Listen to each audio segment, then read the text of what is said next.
enculturation and third culture shock. So what is enculturation? Enculturation refers to the gradual acquisition of the characteristics and norms of a culture or group by a person, another culture, and etc. Alright. When we say enculturation, it is the process whereby individuals learn their groups. Okay, for example, let's have an example on the colonization sa ating country, right? Diba we colonized by the different foreign countries. So in that way, we adapt different cultures from different foreign countries. So we Filipinos have different culture na yes, we can example for the Spaniards, we adapt their cultures, and then for the time of Americans, we also adapt their cultures, traditions na kung sa ilang nila sa ang country. Now, what is third culture shock? Starts with actual exposure to another culture, and the duration and extent of exposure count for the quality of the resulting enculturation. Like, for example, kanang maano ka ba? Like,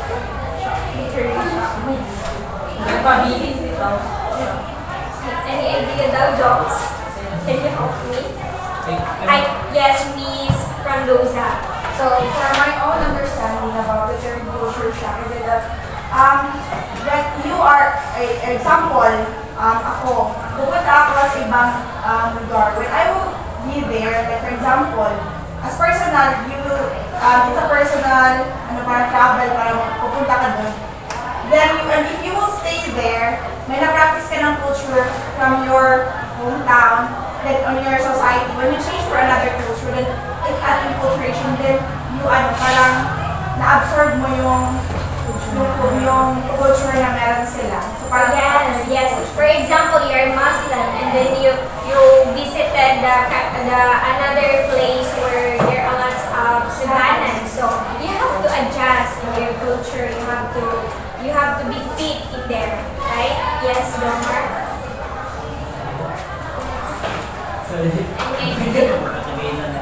So, for me, ako ang experience, this is an hilarious experience of me when that was on March 9, 17 when we visited to Zamboanga for the, I don't know if I already shared it to the class or to one of you here, kasi sila, there are different booths in Lenny's, Lenny's campaign. That's last March 17. So I asked Lugaw, what's Lugaw? Or porridge? Porridge. And then, so di man dito siya ingon nga Lugaw nga siya. So I asked ko, pwede sa ako, din niya ako, sa ako niya gitagaan because he, bako dito siya.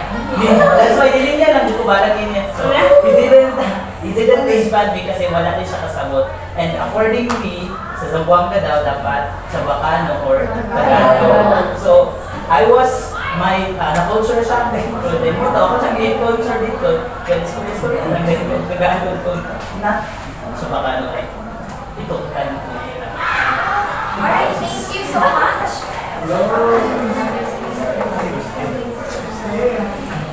Okay, so aspects of culture according to Taylor. David Taylor is the English anthropologist, and he was the first man to coin the term culture in way back 18th century. Okay, the study of society is incomplete without proper understanding of culture of the society, because culture and society go together. Now, if you cannot understand what is society, that means you don't have any idea of culture, because the culture and society must stick together. Okay? If there is society, then there is culture. Right? Yes. Are you agree? Yes. Okay. That's it. Next. Okay. Malinowski. The handwork of man and the medium through which he achieved his ends. Okay, any idea? Yes,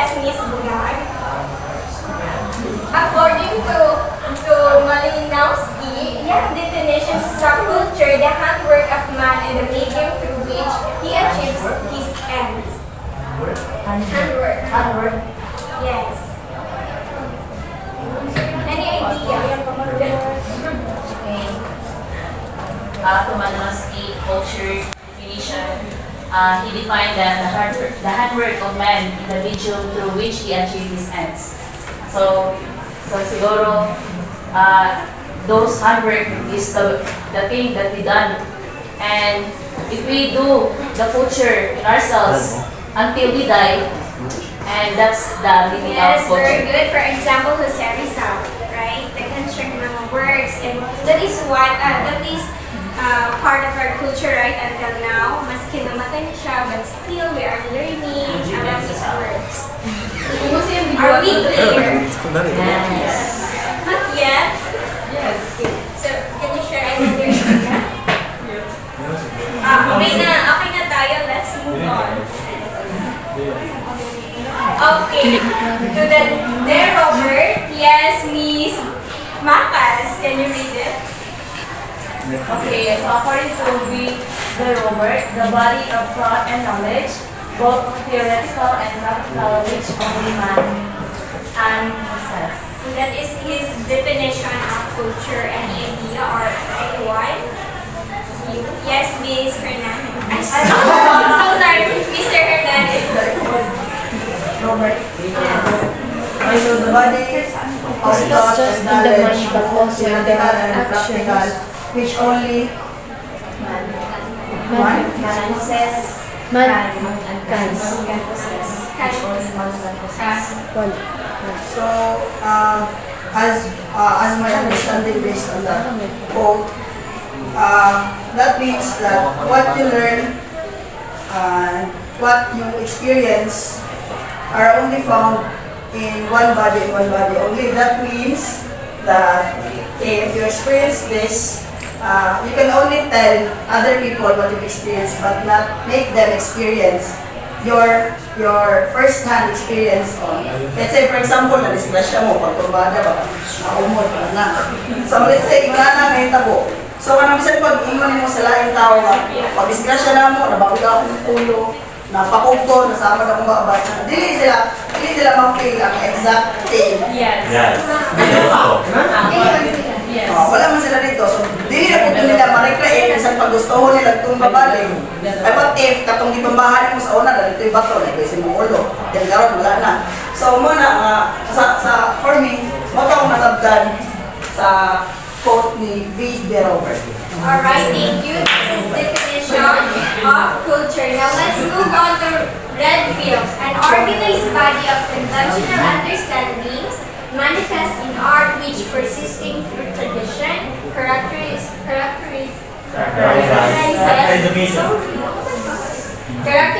a human group. Yes, Miss Amarla. Can you share any idea?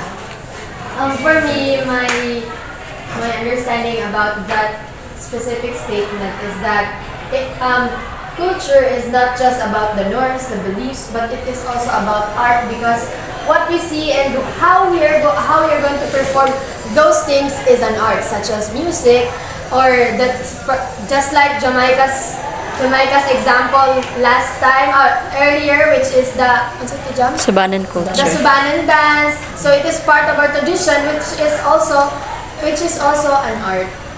That's all. Okay, thank you so much. Do you understand?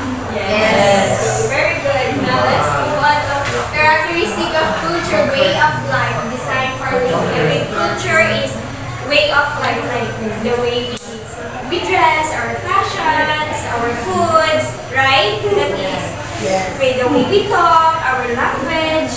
That is way of life. Design for living, and this also design for living, right? Okay, so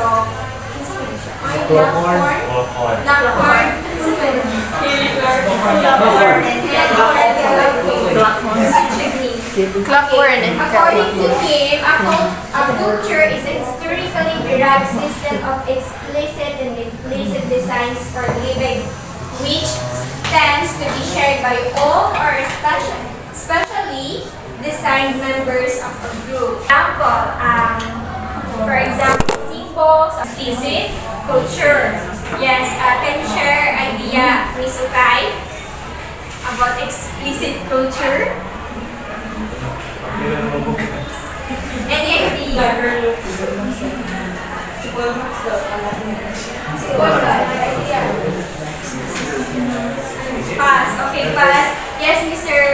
Mario.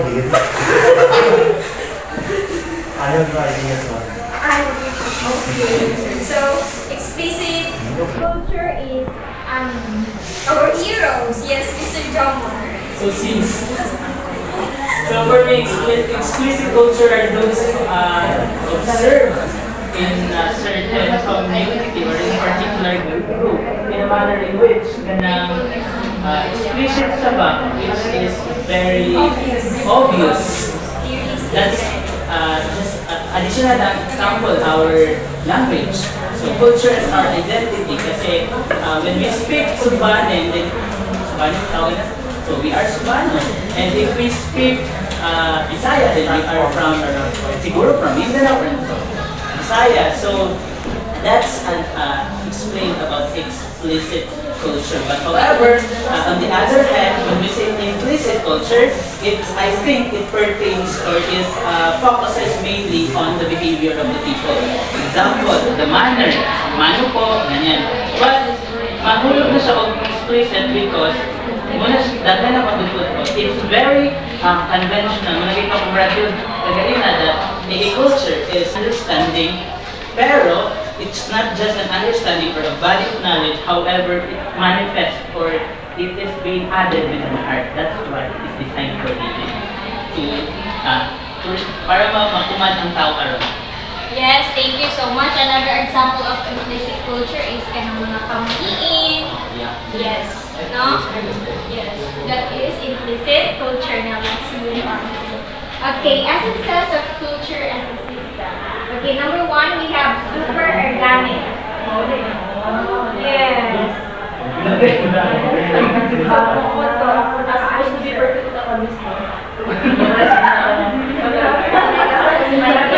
Sorry, nag-listen ko sila name, so mo ano siya na. Lagi mo. Nag-listen yung mga look. Look naman na.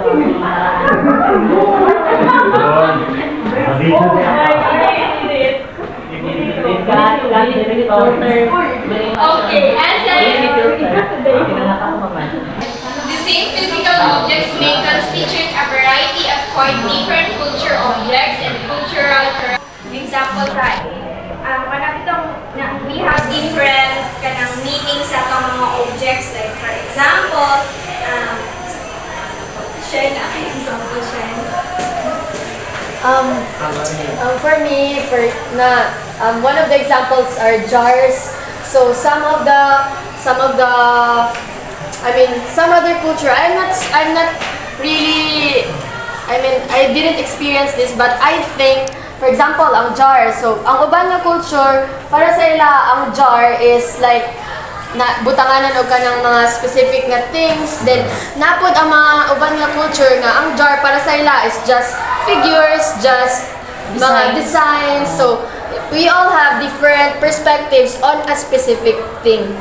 Yes, or we have a culture na nabitin different meanings sa ato ang things.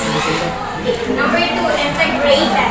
Its various parts are integrated with each other and any new element introduced is also integrated. Okay, this is when individuals from one culture adopt practices from another culture. For example, if maabot ta sa kanang Muslim area, we have to adapt. I-accept na to ilang i-respect na to ang ilang traditions and yes, Miss Landido, I think you have any idea. Ako na. Okay, yes. Miss Landido. Then after Miss Landido, we have Mr. Flores. Go. For the go.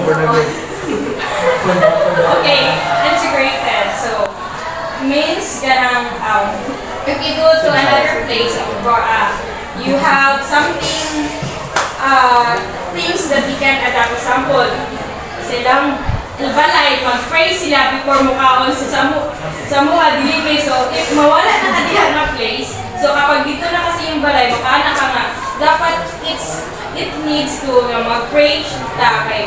So, magpasalamat mo tayo, mag-pray namin. Okay, so you mean is there are still family nga before before sila Yes, mag after na sila mag-pray. pray din. Kauman mo, ato ta sa another example, ka na mga family, inanata, Yes. diba, ato ang tradition, and then mga auto sa pikas, diretso na din sila kaon, so, okay. So, okay, let's move on to 3, pervasive. It spreads throughout different social activities and institutions. It when you say pervasive, if you're sick of seeing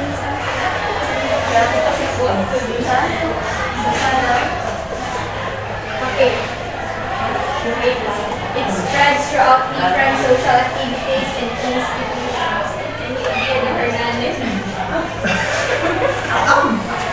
Okay, so maybe about that pervasive. So it spreads throughout different social activities and institutions. So as of now, as students, yes for mas. Ano sa mga naipalan mo ba ang mga social activities? Okay,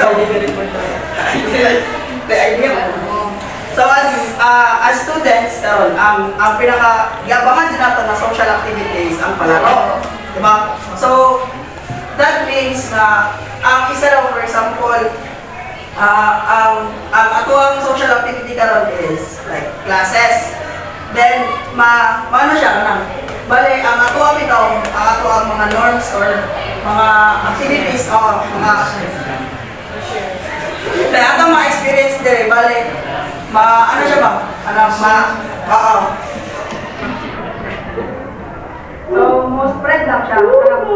Imbes from one point to another, like tratong sabi, no? Yung ganina sa word, siguro, dilita na lang kita ito. So, bali, ang kini siya nga essence sa culture is ang main thought niya is influencing any other or every other social activities in the area, for example, the school. Yes, Miss Sharon. Sir Sharon, sorry. Okay, so, yes, I just wanna add Mr. Hernani, and I was intimidated by Juby and gravitation group. Parang principal. And then, so when we say pervasive, it is, kumbaga, it is being disseminated or it is being spread throughout a particular, a wide variety of, example, a particular group or group of people or ingana. So, ang example, one of the example that was given earlier is palaro. So, a palaro or in high school, it is what we call intramurals, right? So, when it is the culture of the school. So, since it is an essence of a culture, so kanabang it is being influenced by the other culture. Examples sa SK diri about magpa-ML tournament. Di ba ML tournament is just sa international or sa ato ang SHAG, like Southeast Asian Games 2019. So since na-influence ang tao ato, since na-influence ang mga SK chairman ato, it was being spread throughout by their own locality or by own subjects or ilang mga constituents. And one of the example po, when we say sa discipline in the field of politics, also, example, our practice or our culture when abot ang termino sa mga politiko, so we go to school and we vote for a particular candidate. So muna siya ang culture sa NATO. It is not designed only for those people. Mura po ng FS dire. Naasa yung mga culture. Nakong big FS. Kung ginagitawag siya ang essence, kumbaga it is fundamental sa usa ka culture na dili lang unsay mo culture na damong langido. Dili na siya culture. When we say culture, it is being practiced by a group of people or tibuok or in society. That's what I would say main thought about purpose. Yes, okay. Any question? Yes. Is Jamaica? Wala na po. Yes. So,